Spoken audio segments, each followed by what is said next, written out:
গাছের ফল শুধু ইমানদার খাইবে, বেঈমান খাইতে কিন্তু বেঈমান পারে কিনা?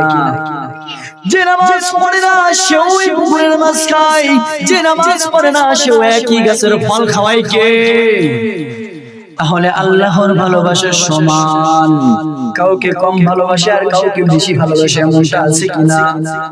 তোমার ভালোবাসা তুমি তালাশ করে দেখো, তোমার ভালোবাসা তুমি খুঁজে পাবা। যখন এই চিন্তাগুলো করবা, নিজে নিজে চিন্তা করবা, দেখবা আস্তে আস্তে আল্লাহর ভালোবাসা পেয়ে যাবা। সুবহানাল্লাহ। আল্লাহ দেখেন তো কত মানুষকে দুই হাত দিয়েছে, আবার দেখেন কত মানুষকে দুই হাত দেয় নাই, তাদের হাত নাই, তাদের কত কষ্ট।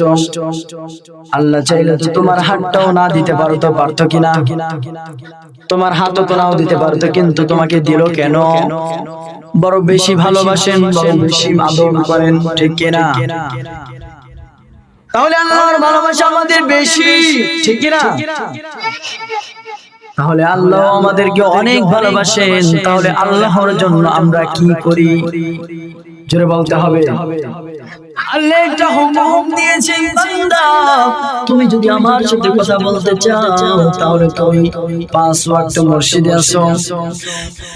মুয়াজ্জিন যখন ডাকে হাইয়া আলাস সালাম, বান্দা তুমি মসজিদে আসো, আমি আল্লাহর সাথে একটু কথা বলবো। কথা বলতে মন চাই না?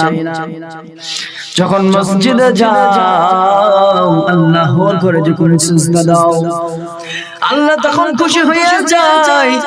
আল্লাহ ওই বান্দার রিজিকটাকে বৃদ্ধি করিয়ে দেন, শরীরটাকে সুন্দর করিয়ে দেন, মনটাকে ফ্রেশ করিয়ে দেন, পেরেশানি মুক্ত জিন্দেগি বানায়া দেন। সুবহানাল্লাহ।